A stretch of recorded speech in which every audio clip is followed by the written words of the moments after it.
তার আরো দুইটা প্রশ্ন আছে।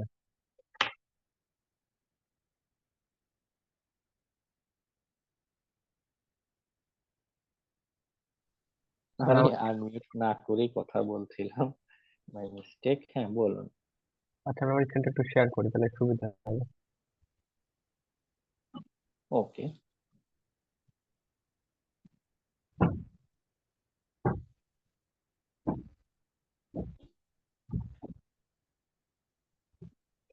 আমার স্ক্রিনটা কি দেখা যায়? হ্যাঁ, দেখা যাচ্ছে। হয়তো কোনটা দেখছেন সেটা। এমন ভাবে স্ক্রিনশট দিবেন যেন ব্যক্তিগত তথ্যগুলো দেখা না যায়। স্যার এই যে এটা, এই যে অনিয়নাইজ, এটা কি অন করার দরকার আছে কোনো? হ্যাঁ। উম, আমরা যে টর ব্রাউজারে যখন কানেকশন নিলাম, এটা তো টরের সাথে আমার ব্রাউজার কানেক্ট হলো, ডাক ডাক গতি যখন সার্চ দিচ্ছি, ইনিশিয়ালি ও আমাদের নর্মাল নেটওয়ার্ক বা সারফেস ওয়েবের কি বলে রেজাল্ট গুলোই দেখাতে থাকবে। অনিয়নাইজ দিয়ে দিলে ও তখন ডার্ক ওয়েবের ওগুলো আহ, কি বলে ওগুলো লিস্ট, ডার্ক ওয়েবের যে সাইট গুলো আছে ওগুলো লিস্ট করা শুরু করবে। বুঝতে পারছি। তো আর স্যার একটা প্রশ্ন, এই যে আমি যখন কোনো কিছু সার্চ করছি ক্রেডিট কার্ড বাই বা এই জাতীয় কিছু, এখানে www ডট এটা দেখানো কি দরকার?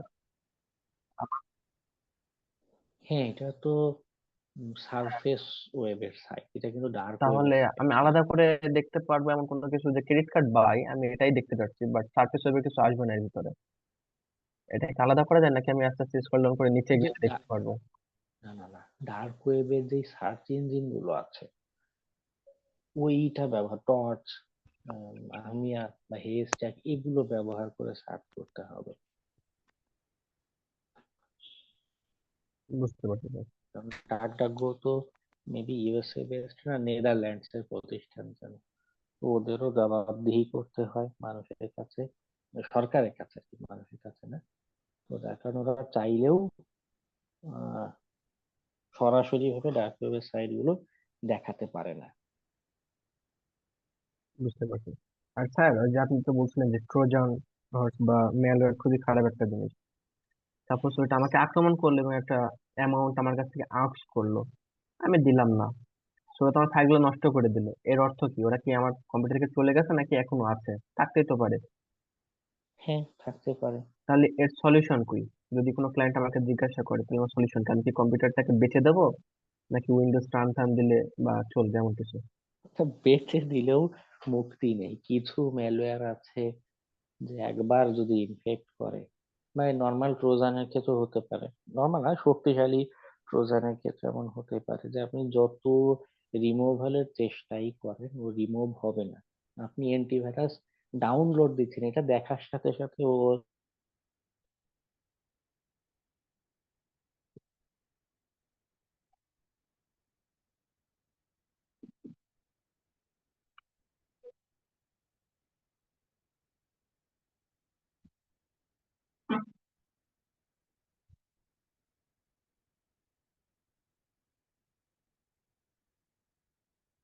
হ্যালো, শোনা যাচ্ছে না? স্যার ভয়েস শোনা যায় না।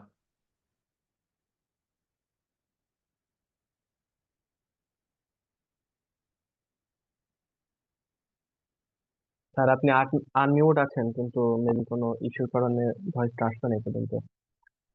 স্যারের মাইক্রোফোনে প্রবলেম।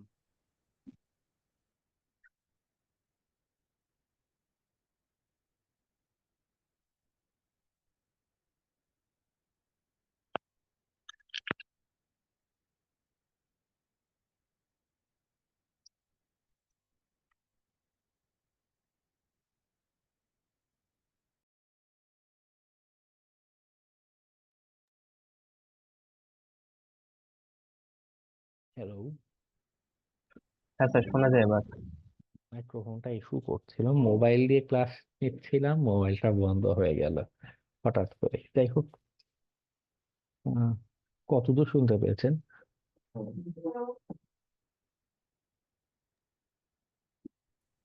কিছু কিছু অ্যান্টিভাইরাস কিন্তু বলছিলেন। স্যার আচ্ছা ডাউনলোড দিলে এটা বলছিলেন।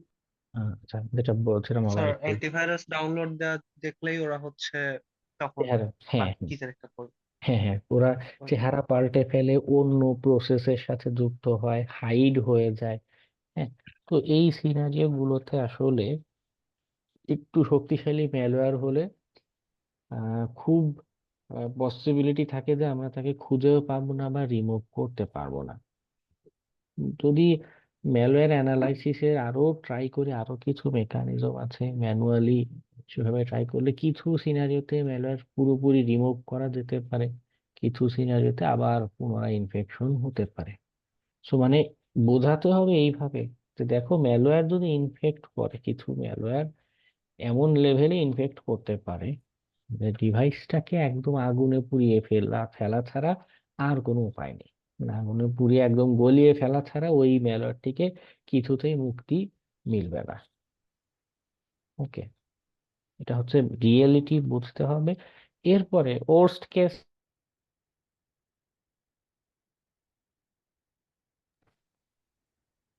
তাহলে স্যার বিষয়টা এমন হয়ে যাবে যে ম্যালওয়্যারটা আমার সার্ভার থেকে ক্রমশ ডাটা ডিলিট করতেই থাকছে, আর আমি একজন ক্লায়েন্ট, আমি একজন হ্যাকারকে বলছি যে তুমি ডাটাটা রিকভারি করে দেওয়া, আর এইটা কন্টিনিউসলি চলতেই থাকবে, না এমন কিছু মানে। সবসময় কন্টিনিউসলি চলবে না, আমরা ওর্স্ট কেসটাকে বোঝাবো যে এইটা ওর্স্ট হতে পারে, এর বেশি খারাপ হবে, এর বেশি খারাপ হওয়ার থাকেও না। কিন্তু হ্যাঁ, এর থেকে আমরা উত্তরণ কিভাবে করতে পারি, আমরা ম্যানুয়ালি একটু একটু করে ম্যানুয়াল রিমুভের চেষ্টা করতে পারি। বিভিন্ন পেইড সলিউশন আমরা সাহায্য নিতে পারি, তারা আমাদের এই ডিটেকশন এবং রিমুভালের কাজে হেল্প করবে।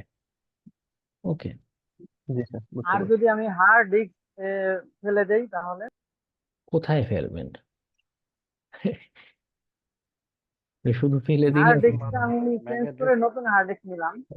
হ্যাঁ, যে চেঞ্জ করে নতুন হার্ড ডিস্ক নিচ্ছেন, আগের যেটা হার্ড ডিস্ক ওটাকে একদম ডেস্ট্রয় করে ফেলতে হবে। না হলে ওকে যদি আবার কোথাও মনে করুন ফরম্যাট দিয়ে হলেও কেউ আবার কানেক্ট করেছে, যুক্ত করেছে, সেইখান থেকে আবার ইনফেকশন ছড়ানো শুরু করবে।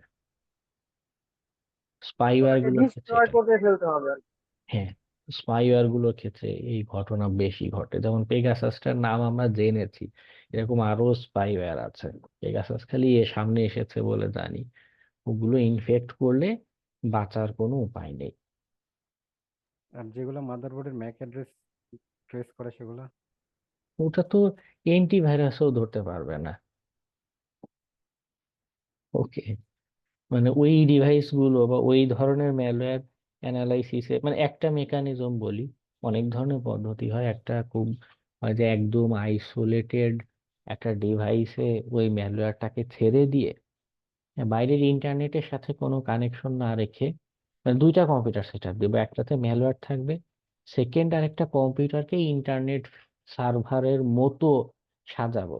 অ্যাকচুয়ালি সেখানে কোনো ইন্টারনেট নেই, তো ম্যালওয়্যার মনে করবে এটা হয়তো ইন্টারনেট অ্যাক্সেস। একদম করোনার আক্রান্ত রোগীর মতো কি বলে আইসোলেশনে নিয়ে যাব, নেয়ার পরে ওকে ছেড়ে দিলে ইনফেক্টেড ফাইল অথবা ম্যালওয়্যার, সরাসরি ম্যালওয়্যারটাকে ছেড়ে দিলে যদি দেখা যায়, মানে তখন হচ্ছে অ্যানালাইসিস করা যায়, আচ্ছা ও কোথায় কোথায় রিকোয়েস্ট পাঠাচ্ছে।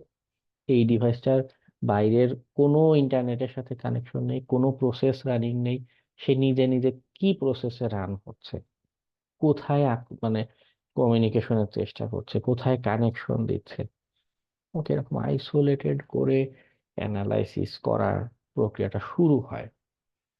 ওকে, ম্যালওয়্যার অ্যানালিসিসের কাজ আর কি, মূলত একটা ওয়ে বললাম।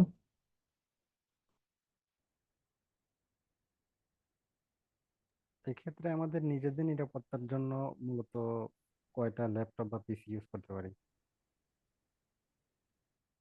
উম, একটা ব্যবহার করলেও এনাফ, তবে যেটা করার চেষ্টা করবেন সেটা হচ্ছে গিয়ে ব্যাকআপ রাখার, অন্তত 3 কপি ব্যাকআপ 3 জায়গাতে রাখলে বেটার।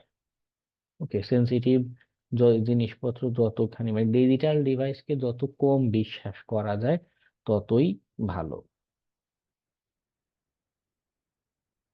এগুলা ব্যাকআপের ক্ষেত্রে কি এসএসডি কার্ড বা এনভিএম অথবা সলিড ড্রাইভ যেগুলো সেগুলোতে রাখলে ভালো হ্যাঁ হয়। হ্যাঁ, এগুলো করতে পারেন যে একটা এসএসডি বা এসএসডি দাম তো বেশি, এক্সটার্নাল এসএসডি একটা এইচডিডি নিলেন না হয় 1 টেরাবাইট বা 500 জিবির একটা এইচডিডি নিলেও দেখা যাচ্ছে আপনার একদম সেন্সিটিভ জিনিসগুলো ওখানে একটা কপি রাখলেন, ক্লাউডে কোনো একটা স্টোরেজে রাখলেন। তাও ক্লাউড স্টোরেজে সব রাখার দরকার নেই, কারণ ক্লাউড প্রোভাইডাররা এইসব ডাটা দেখে পরে। হ্যাঁ, আর একটা কপি পেন ড্রাইভ বা অন্য কোথাও রাখলেন, যাতে কোনো সময় কম্প্রোমাইজ হলে, বিশেষ করে র্যানসমওয়্যার আক্রমণ হলে একটা রিকভারি করা যাবে। আচ্ছা আর ভাইয়া স্যার, নিজের সতর্কতার চেয়ে বড় কোনো প্রতিকার নেই, নিজেকে সতর্ক হতে হবে আগে। ভাইয়া বলুন।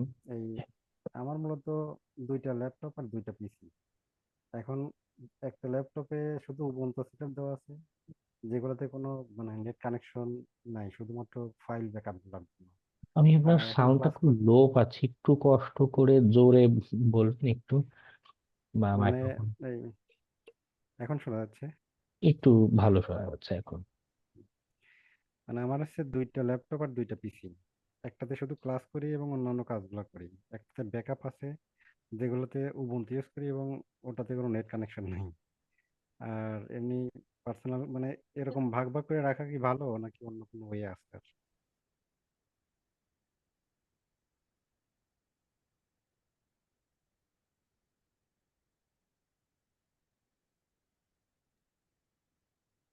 দুইটা হ্যালো। ল্যাপটপে পরে আমি শুনতে পাইনি আবার, উম, এটাতে একটু প্রবলেম হচ্ছে। মানে আমাদের নিরাপত্তার জন্য যারা আমরা এই কাজগুলো করব, হ্যাঁ হ্যাঁ হ্যাঁ। সেক্ষেত্রে উম, আমার যেরকম দুইটা ল্যাপটপ, একটাতে কোনো নেট কানেকশন দেওয়া নাই, ওটাতে শুধুমাত্র ব্যাকআপ গুলো রাখি। আর একটা আছে যেটাতে শুধু মানে ক্লাসের কাজগুলা বা অন্যান্য সার্চ ইঞ্জিনের যে সমস্ত কাজগুলো আছে, এগুলা কাজগুলো করি। মানে এই ক্ষেত্রে যে আলাদা আলাদা পিসি সেট আপ করে রেখে আলাদা আলাদা কাজগুলোর জন্য, এটা কি নিরাপদ, না এর চাইতেও ভালো কোনো ওয়ে আছে? ভালো অনেক স্ট্র্যাটেজি হতে পারে, আপাতত আপনার এটা অনেক দিক দিয়ে ভালো, অনেক ভালো একটা স্ট্র্যাটেজি হবে প্রোটেকশনের জন্য।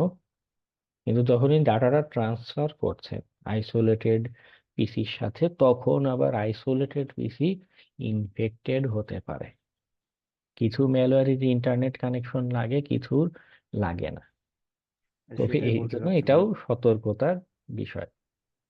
এই ডাটা ট্রান্সফারের ক্ষেত্রে কি পেন ড্রাইভ ইউজ করা ভালো, না অন্য কোনো ওয়ে ইউজ করবো এখানে?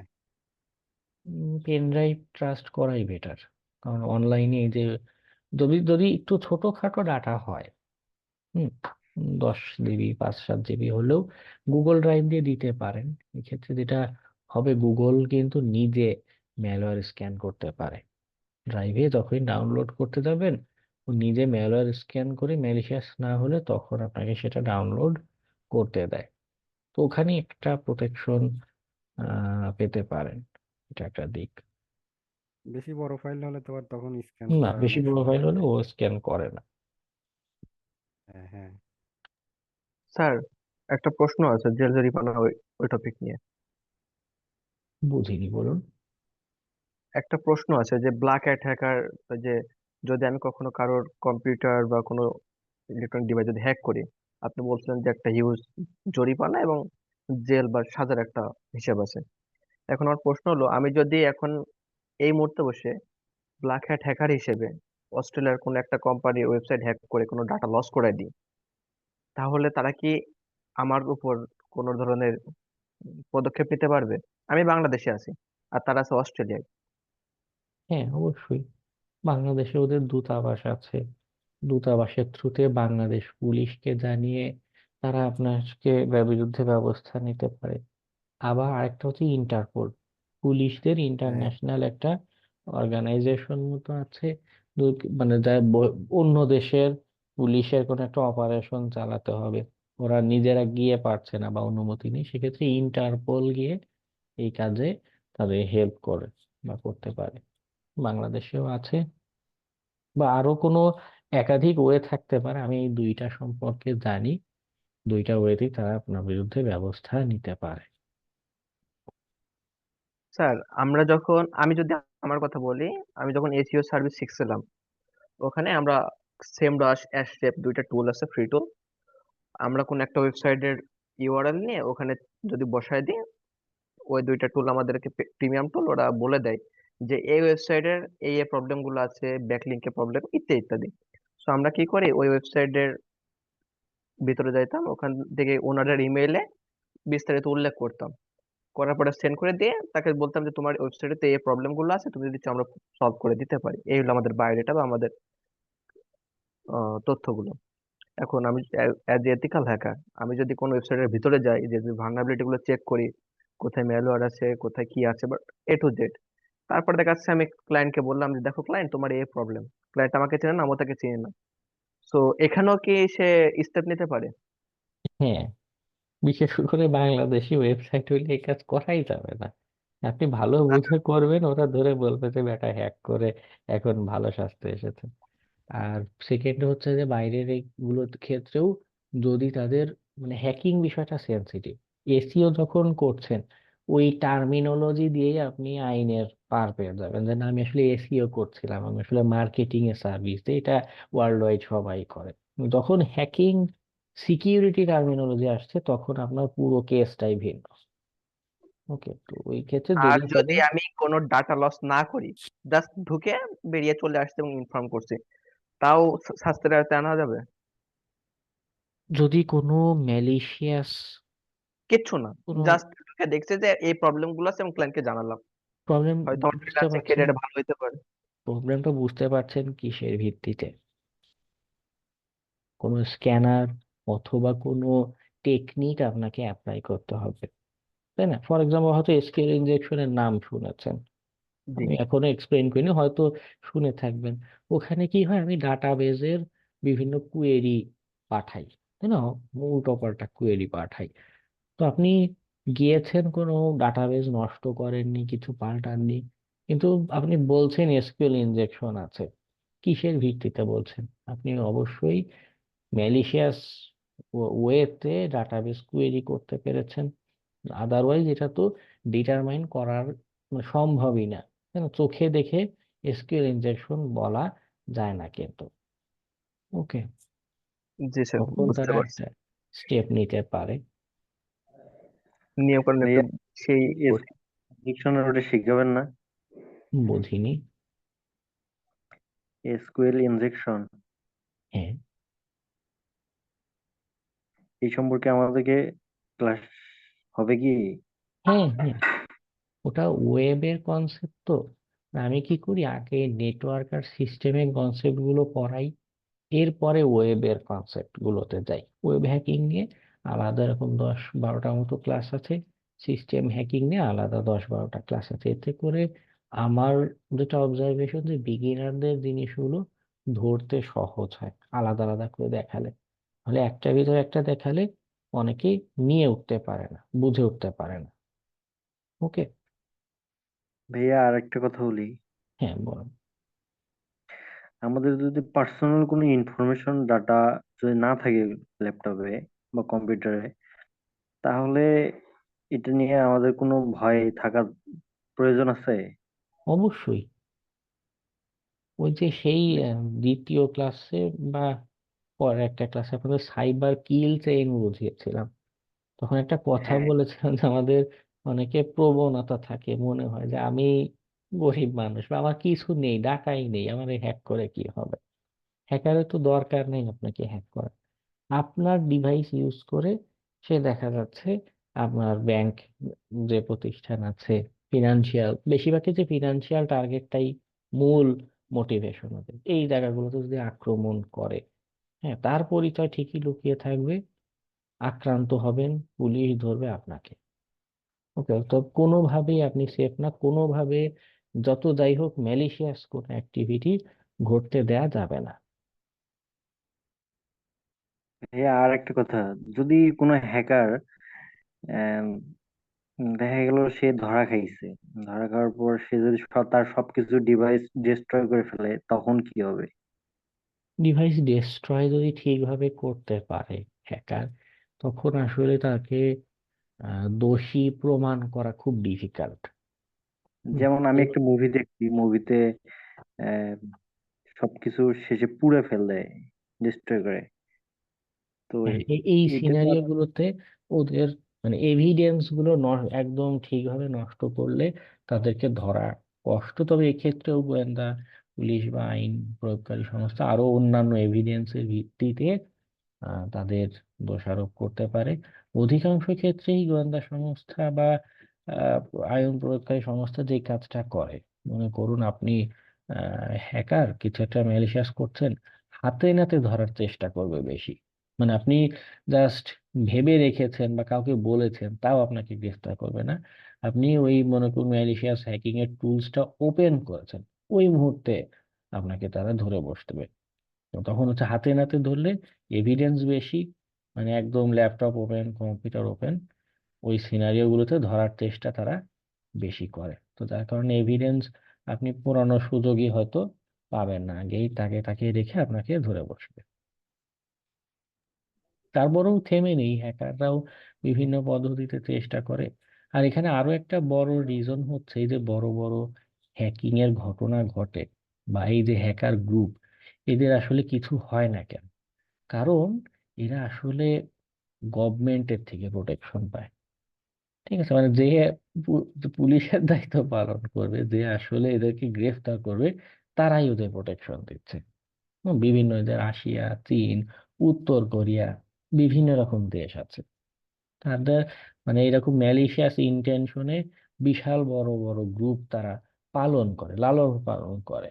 এবং হ্যাকার এমনও গ্রুপ আছে, হ্যাকার গ্রুপ কাজ করছে এই ম্যালিশিয়াস, কিন্তু তারা রান করে কিভাবে জানেন? কর্পোরেট প্রতিষ্ঠানের মতো। ওই হ্যাকার গ্রুপের ম্যানেজার আছে, সিইও আছে, হ্যাঁ, ওখানে এরকম জুনিয়র পজিশনের লোকজন থাকে, এরকম নিয়ে তারাও একদম সরাসরি অফিসের মতো অপারেট করে, ব্যাকআপ সাপোর্ট পাচ্ছে, অফিসের মতো অপারেট করছে। ওদেরকে মানে ওরা ধরাছোঁয়ার বাইরেই থেকে যায় বেশিরভাগ ক্ষেত্রে। কিন্তু আমাদের পুরো যেহেতু ডিভাইস সেটা নেই, নষ্ট করাও এত সহজ না। আমাদের জন্য এটা আহ, ভয়ানক। ব্যাকআপ সাপোর্ট না থাকলে কিছু করা যাবে না। এখন তো চিপসও রিড করা যায়, বুঝিনি। বিভিন্ন ধরনের চিপস। মাদারবোর্ডে যে সমস্ত চিপস ইউজ করা হয় সেগুলো তো রিড করা যায় এখন। এর জন্য হ্যাঁ, এগুলো হ্যাঁ। নষ্ট করা কঠিন। হুম, হুম। আমি এমনও প্রতিবেদন পড়েছি, এফবিআই শেয়ার করছে যে এরকম আগুনে পুড়ে যাওয়া যে এভিডেন্স, সেখানেও নাকি তারা ফরেনসিক অপারেশন চালাতে পারে, সেখান থেকে রিকভার করে ডাটা এগুলো আনা যেতে পারে। চিপস গুলো এখন খুব ভালোভাবে রিড করা যায়। হুম। এই জন্য বললাম যে ডাটা ডিস্ট্রয় করতে চাইলে একদম আগুনে পুড়িয়ে, যেহেতু মেটাল বা প্লাস্টিক, এটাকে একদম গলিয়ে ফেলতে হবে, যাতে পূর্বের অবস্থাতেই আর যেন না থাকে। সেই ক্ষেত্রে সম্ভাবনা থাকে যে আচ্ছা আমি হয়তো এভিডেন্সটা লুকাতে পারছি। চিপস গুলাকে কমপক্ষে 600 ডিগ্রির উপরে হিট দিতে হ্যাঁ, হবে। না, ইটের ভাটায় দিয়ে দিবেন, ইটের ভাটায় দিলে দ্রুত গলে যাবে। ইটের ভাটায় আস্ত মানুষ দিলেও তো একটু কিছু পরে আর খুঁজে পাওয়া যায় না, তার চিহ্ন পর্যন্ত থাকে না। পত্রিকাতে পড়েছিলাম, কখনো এক্সপেরিমেন্ট করিনি। ভাইয়া একটা কথা বলতাম। শুনতে পাচ্ছি না। হ্যাঁ ভাইয়া, হ্যাঁ, বলুন। ভাইয়া আমরা তো একটু শিখতে আসছি, অনেকে অনেক বুঝবো না, পারবো না, ঠিক আছে, কিন্তু ভাইয়া পরীক্ষা লেন্দি হয়ে যায় না? শুনতে পাচ্ছি না আমার কথা, বাকিরা কেউ শুনতে পাচ্ছেন? না ভাই, শোনা যাচ্ছে না। শুনতে হ্যাঁ, পারছে না। আপনার কথা শোনা যাচ্ছে। পায়া পায়া শোনা যাচ্ছে। হ্যাঁ ভাইয়া, শুনতে পাচ্ছেন? হ্যাঁ, শুনতে পাচ্ছি, এখন বলুন। হ্যাঁ ভাইয়া, মানে আমরা তো অ্যাকচুয়ালি শিখতে আসছি, ঠিক আছে, কিন্তু আমাদের কোয়েশ্চেনের পর্বটা একটু লেন্দি হয়ে যাচ্ছে না? মানে আমরা তো সবাই আপনাকে সাপোর্ট দিব, এখন একের পর যদি এক সবাই কোয়েশ্চেন করতেই থাকি, ওই বিষয়টা আর কি ভাইয়া। কিছু ক্ষেত্রে কোশ্চেন জিনিসটাকে আপনার পজিটিভলি অবশ্যই নিতে হবে। কেননা এই যে কোশ্চেন গুলো আমরা কথা বলছি, এটা কিন্তু আমাদের এই হ্যাকিং আমরা কেন কোর্সে আসলাম, কেন হ্যাকিং নিয়ে জানার জন্য, তাই না? তো আমি কোশ্চেন করে জানছি, তো সে তো আমি এসেছি জানার জন্য, আমি জানছি কোশ্চেন করে অথবা ক্লাসের লেকচার শুনে। সো এটা মোটেও লস হচ্ছে না, বা নেগেটিভলি এটা বিচার বিবেচনা করা যায় না। কিছু ক্ষেত্রে কোশ্চেন গুলো অপ্রাসঙ্গিক, সবার ক্ষেত্রে না, বা সবাইকেই, মানে একটু বলছি যে কিছু কোশ্চেন অপ্রাসঙ্গিক, বা গুগলে সার্চ করলে হয়তো এটা সলিউশন বা সমাধান পাওয়া যায় সিম্পল, সেটা হয়তো আমরা যেহেতু লাইভ ক্লাস লিমিটেড টাইম, সেগুলোকে আমরা অ্যাভয়েড করতে পারি। ওকে। জি ভাইয়া, বলতেছি, ঠিক আছে। হ্যালো ভাইয়া, হ্যাঁ, বলো। বলতেছি ক্লাস রিলেটেড কোনো কোয়েশ্চেন করলে একটু বেশি ভালো হয়। আপনার ওই যে কিভাবে ডিস্ট্রয় করবে হ্যাকিং করে, আপনার ইললিগালি হ্যাকিং করে, ওইসব কোয়েশ্চেন আমার হিসেবে না করাই, মানে আমার পার্সোনাল মতামত হিসেবে মানে ওই দিক না যাওয়াই ভালো। কেন? হ্যাকার, আমাদের ইন্টেনশন তো এখানে এথিক্যাল হ্যাকিং, তাই না? হ্যাঁ, হ্যাঁ, তো তো আমি এথিক্যাল, এখন একজনের ক্ষতি করে আপনার এলাকায় ওইটা কিভাবে ডিস্ট্রয় করব, কিভাবে প্রমাণ লোপাট করব? হ্যাঁ, তো এথিক্যাল হ্যাকারের কাজ একজন ব্ল্যাক হ্যাট হ্যাকারের মতো চিন্তা করা। আর আপনি জানেনই না ও কিভাবে চিন্তা করে, আপনি জানেনই না ও কিভাবে ডাটা ডিস্ট্রয় করে, আপনি ওর মতো কিভাবে চিন্তা করবেন, তাই না? ওদের স্টেপ বুঝতে হবে, ওদের প্রসিডিওর বুঝতে হবে। ওকে ভাইয়া। ঠিক আছে।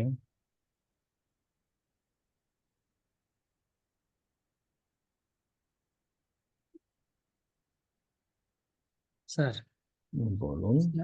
আমাদের এই গুগল ড্রাইভে রাখা কি সিকিউরিটি হবে? না, গুগল প্রচুর পরিমাণে আমাদের ডাটা রিড করে, ওরা স্বীকার করে না, কিন্তু ডাটা রিড করে। প্রাইভেসি রিজনে এগুলো না রাখাই বেটার। এবং সাথে আরো একটা পরামর্শ দেই সবার উদ্দেশ্যেই, সেটা হচ্ছে গিয়ে আপনারা এখন আর্টিফিশিয়াল ইন্টেলিজেন্স, চ্যাট জিপিটি বা এই জাতীয় যাই সার্ভিস ব্যবহার করেন, এইখানেও অনেক মানুষ কি করে, পার্সোনাল অনেক ইনফরমেশন দিয়ে বসে। কখনোই এই যে এখানে মেসেজ লিখছেন বা করছেন, পার্সোনাল ইনফরমেশন গুলো সেখানে দিবেন না। এগুলো কিন্তু সব জমা থাকে, আর্টিফিশিয়াল ইন্টেলিজেন্স সব মনে রাখে, ও কিন্তু কিছু ভুলে না। আপনি হয়তো দেখছেন একটা রিপ্লাই আপনাকে দিয়েছে, কিন্তু ও আসলে কিছু ভুলে না, সব মনে রাখে। কিছু এআই এর ক্ষেত্রে তাদের উইকনেস ব্যবহার করে অন্যের ডাটা পড়ে ফেলা যায়। আর প্রাইভেসি ব্রিচ যেটা, সেটা তো হচ্ছে ওই প্রতিষ্ঠান দেখা যাচ্ছে আপনার চেয়ে আপনাকে ভালো চিনে, মানে আপনি নিজেও নিজেকে এতখানি জানেন না, তারা জেনে ফেলেছে আপনার কিছু ডাটার বেসিসে। ওকে। স্যার, পেন ড্রাইভে রাখা কি কিছুটা এক্ষেত্রে নিরাপদ। কিছু? জি স্যার।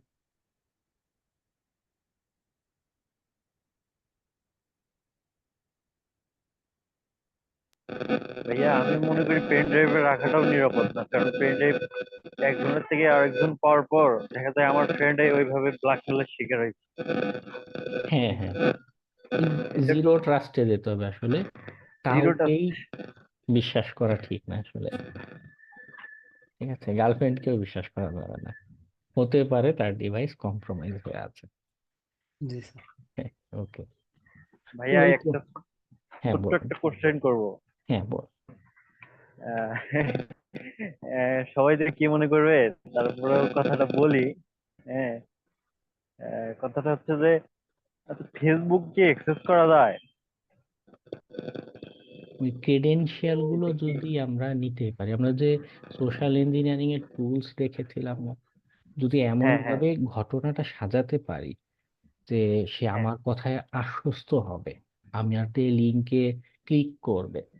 হ্যাঁ, হয়তো আপনি তাকে এমন ভাবে বললেন যে আমি আসলে খেজুরের ব্যবসা করি, রমজান মাস আসছে, আমার এই পেজে গিয়ে খেজুরের অর্ডার দিলে ও অর্ধেক দামে দিবে। দেখুন, আপনি কনভিন্স করছেন, সে তখন সত্যি সত্যি লিঙ্কে ক্লিক করবে। লিঙ্কে ক্লিক করলে আপনার কথায় বিশ্বাস, সে অর্ধেক দামে খেজুর পাচ্ছে, সে একটা লগ ইন করে বসবে। এই এই পর্যন্ত নেওয়াটা টাফ, এই পর্যন্ত নেওয়াটা ডিফিকাল্ট। নিতে পারলে আপনি তার ক্রেডেনশিয়াল যখন পেয়ে যাচ্ছেন সোশ্যাল ইঞ্জিনিয়ারিং এর মাধ্যমে, তখন আপনি অ্যাকাউন্টের অ্যাক্সেসটা পাচ্ছেন। আরেকটা ওয়ে হয়, সেটা হচ্ছে ফেসবুকের নিজস্ব দুর্বলতা থাকতে পারে অ্যাপ্লিকেশনে। যে তবে প্রবলেম হলো এই ধরনের দুর্বলতাগুলো তারা খুব দ্রুতই রিসলভ করে ফেলে। যেমন একটা সময় ছিল, এখনো হয়তো থাকতে পারে, সেটা হচ্ছে গিয়ে এই যে আমরা ফরগেট পাসওয়ার্ড দিই না, ফরগেট পাসওয়ার্ড ফেসবুকে গিয়ে যে আমি পাসওয়ার্ড জানি না, ফরগেট পাসওয়ার্ড দিলে আমাকে বলে ফোন নাম্বার বা ইমেল অ্যাড্রেস দাও। কিছু ব্রাউজারে, পুরোনো কিছু ব্রাউজারে এমন করা যেত, এখন হয়তো যেতে পারে, যে একটা অপশন এভাবে করা যায় যে আমার কাছে এই ডিভাইসটা নেই বা এই ফোন নাম্বারও নেই। তখন ফেসবুক দেখা যায়, এটা তার অ্যাপ্লিকেশনের দুর্বলতা, অ্যাপ্লিকেশন বোকা হয়ে যায়। সে তখন আমাদেরকে আমাদের নিজেদের মন মতো একটা ফোন নাম্বার বা ইমেল অ্যাড্রেস দিতে বলে, অনুমতি দেয় যে আচ্ছা তুমি এটা দাও, ওখানে আমি কোড পাঠাবো আমার। তখন হ্যাকাররা মানে মিস ইউজ, এটা হচ্ছে অ্যাপ্লিকেশনের দুর্বলতা। সবসময় যে এমন হবে তাও না, অন্য কোনো দুর্বলতাও থাকতে পারে। ওকে। ভাই এটা হচ্ছে গিয়ে 17-18 সালের দিকে হইতো, হ্যাঁ হ্যাঁ পরে অফ হয়ে গিয়েছিল, আর এখন হয় না। হ্যাঁ হ্যাঁ, মানে এটা বোঝানোর জন্য বলছি যে অ্যাপ্লিকেশনের দুর্বলতাটা মানে তার নিজস্ব মেকানিজমের ব্যর্থতা বলবো, বা লজিকের ত্রুটি। ওকে। একটা হচ্ছে 18-19-এর দিকে হইতো ভাইয়া, আমি নিজে করছিলাম, কিন্তু এখন তো হয় না ওইভাবে। হ্যাঁ হ্যাঁ, আর এখন ওরা আমি যতই এরকম সিকিউরিটি ইস্যু পায়, ওদের ইন্টারনাল সিকিউরিটি টিম অনেক শক্ত, যখনই ইস্যু পায় খুব দ্রুত ওরা রিজলভ করে ফেলে। যার কারণে এখন আর আগের মতো ওর অ্যাপ্লিকেশনের দুর্বলতা হয় না। যেটা হয়, যারা ব্যবহারকারী তাদেরকে বোকা বানানো যায়, তাই না? মানুষ তো আর সোশ্যাল ইঞ্জিনিয়ারিং নিয়ে কেউ ক্লাস করে না, ওদেরকে বিভিন্ন উপায়ে বোকা বানানো যায়। বাংলাদেশে যে আহ মাঝে মধ্যেই তো বিভিন্ন যে বেটিং সাইট গুলো যে করছে, এরকম বিভিন্ন ক্যাম্পেইন চালানো হয় প্রায় সময়ই।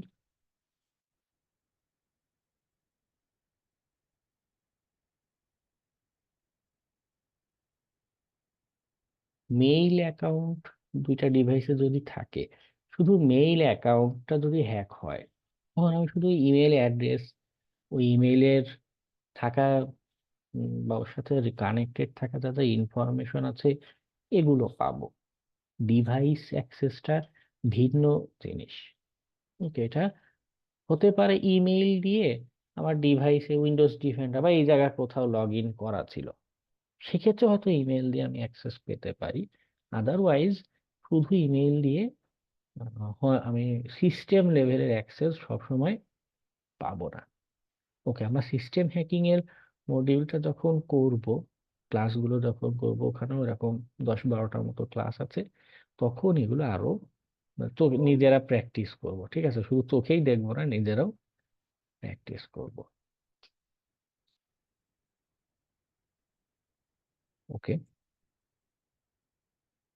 হ্যাকিং এর একটা ইন্টারেস্টিং পার্ট নিয়ে আমরা অলরেডি অনেকখানি আলোচনা করেছি, রিয়েল লাইফ আলোচনা, যে ডাটা কিভাবে ডিস্ট্রয় করা যায়, তাই না? তো আমরা আহ, এই জায়গাটাতে আরো কিছু টেকনিক নিয়ে আজকে দেখি। সেটা হলো, দেখি আবার এটা কেটে যাবে 5 মিনিট পরে, আপনারা দ্রুত জয়েন করে ফেলবেন। আচ্ছা, আমরা যেটা করতে পারি বা যেটা আমাদের জন্য দরকার পড়বে সেটা হচ্ছে ডাটা ডাটা রিকভারি। আসলে একটা ভিন্ন জিনিস, একটা হচ্ছে হ্যাকিং রিকভারি। বিষয় যেটা হয়, এই যে হ্যাক করার পরে ডাটাগুলো যে ডিস্ট্রয় করে ফেলছে, নষ্ট করে ফেলছে, ওইখান থেকে কি রিকভার করে আনা যায় কিনা। ওই যে বললাম যে আগুনে পুড়িয়ে যদি ফেলে, তখন আসলে আর কোনো উপায় থাকে না। কিন্তু এমনিতে আমরা যেটা করতে পারি, আহ কি বলে, হ্যাকিং রিকভারিও আসলে পুরোপুরি সঠিক শোনা না। হ্যাকড ডাটা অথবা ডিস্ট্রয়েড ডাটা রিকভারি, এটা বেশি সুন্দর শোনায় বা মিলে যায় কনসেপ্ট। যাই হোক, এইখানে আমরা যে কাজটা করতে পারি, যে আমরা ডাটা, নষ্ট হয়ে যাওয়া ডাটা রিকভার করে আনবো। এটার সাথে আমাদের ডাটা রিকভারি কনসেপ্টটাও যুক্ত। ওকে, ডাটা রিকভারিরও দুই রকমের হয়ে থাকে। একটা হচ্ছে আমাদের সফটওয়্যার বেসড, সফটওয়্যার বেসডটা আমাদের এই হ্যাক ডাটা রিকভারির বা হ্যাকিং রিকভারির সাথে কানেক্টেড, আরেকটা হলো হার্ডওয়্যার বেসড। অনেক সময় এমন হয় যে হার্ড ড্রাইভ নষ্ট হয়ে যায় না, ভেঙে চুরে যায়, নষ্ট হয়, বা এই যে মেমোরি কার্ড বা পেন ড্রাইভ কি করে, ওগুলো পরে ফিজিক্যাল ডিভাইসের সাথে কানেক্ট করে দেন ডাটা রিকভার করে। মানে ওটা হচ্ছে ডাটা রিকভারি আরেকটা সেকশন, অ্যাডভান্স সেকশন বলবো না, আরেকটা সেকশন ডাটা রিকভার করা যায়। যেহেতু হার্ডওয়্যার লেভেলে আমরা যাব না, আমরা হ্যাকিং এর এই রিকভারি এবং সফটওয়্যার দিয়ে কিভাবে হয় আমরা এটা নিয়ে দেখব। এক্ষেত্রে আমি রিকভারি নিয়ে আরেকটু ইনডেপথের কয়েকটা কথা একটু বলতে চাই। ওকে, তো এটা কেটে যাবে, আমি অনলাইনের একটা হোয়াইট বোর্ড ব্যবহার করি।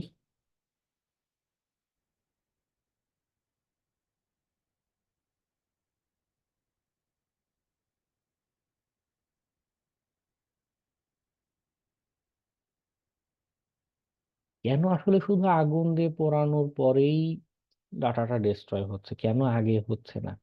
এখানে আসলে ঘটনাটা কি ঘটে, একদম কম্পিউটারের ইন্টারনাল আর্কিটেকচারের একটা বিষয় মানে বোঝাই। সেটা হলো, এটা মনে করুন আপনার মেমোরি ব্লক। আমাদের কম্পিউটার যে আমরা যে ডাটাগুলো সেভ রাখি, কি হয়, এরকম ছোট ছোট মেমোরি ব্লক আকারে সেভ হয়ে থাকে। হুম, এটার ভিতরে এরকম ছোট ছোট সেকশন করা, ছোট ছোট সেকশন। আমি আলোচনার সুবিধার্থে মনে করি যে প্রত্যেকটা সেকশনের ক্যাপাসিটি হচ্ছে 1 মেগাবাইট করে। হ্যাঁ, এই সেকশনে 1 মেগাবাইট, এখানে 1 মেগাবাইট, প্রত্যেক জায়গায় 1 মেগাবাইট করে ডাটা ধরতে পারে এক একটা ব্লকে। এবং এই যে সেকশনটা, এটার একটা নাম আছে, ওর নাম হচ্ছে এ, ওর নাম হচ্ছে বি, সি, ডি। চারটা ব্লকের চারটা নাম। আমি একটা ছবি জমা রাখতে চাচ্ছি, যদি ছবিটা রাখি, আমার এই ছবিটা হচ্ছে মনে করুন 3 মেগাবাইট সাইজের। তো এই ছবিটা কি হবে, আমার মেমোরিতে যখন জমা হচ্ছে, সেভ হচ্ছে, এটা ভাগ হয়ে এখানে 1 মেগাবাইট, এখানে 1 মেগাবাইট, এখানে 1 মেগাবাইট ভাগ ভাগ হয়ে জমা থাকবে। সিম্পল। যখন আমরা ডিলিট করে দিই তখন আসলে কি হয় জানেন, তখন আসলে এই, আচ্ছা, ডিলিটের আগে কি হয়, আমি তো সেভ রাখলাম, তখন আমি ছবিটা দেখতে চাই, ডাবল ক্লিক করি আমরা, ছবি ওপেন হয়। তখন কি হয়, আমাদের যে অপারেটিং সিস্টেম আছে, এই যে উইন্ডোজকে আমরা ব্যবহার করি, আমাদের অপারেটিং সিস্টেম সে কোয়েরি করে যে এই ছবিটা কোথায় আছে, কোন লোকেশনে আছে, এই 3টা মেমোরি লোকেশনে ছবিটা আছে। তো আমরা এই এবিসি 3টা লোকেশন থেকে ছবিটা দেখতে পাই আমাদের স্ক্রিনে। ওকে, তখন ডিলিট করে দেই, তখন যে ঘটনাটা ঘটে, আসলে ছবিটা এইখান থেকে পুরোপুরি ডিলিট হয় না।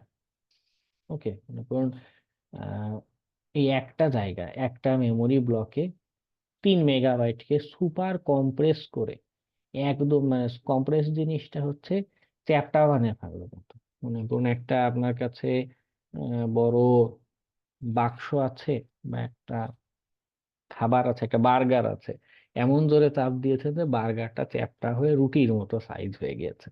হ্যাঁ, মোটা বার্গার থেকে চ্যাপ্টা রুটির মতো হয়ে গেছে, ওটা হচ্ছে সুপার কম্প্রেসের কনসেপ্ট। ভাবে সুপার কম্প্রেস করে সে কিন্তু মেমোরিতে রেখে দিয়েছে। আমাকে ডিলিট কেন দেখাচ্ছে, সে শুধু এখান থেকে লিঙ্কটা মুছে দিয়েছে অপারেটিং সিস্টেম। মানে এখানে ছবি নেই, আমি দেখছি ছবি নেই, কিন্তু বাস্তবে আসলে ছবিটা ওই মেমোরি বা আশেপাশে কোনো মেমোরিতে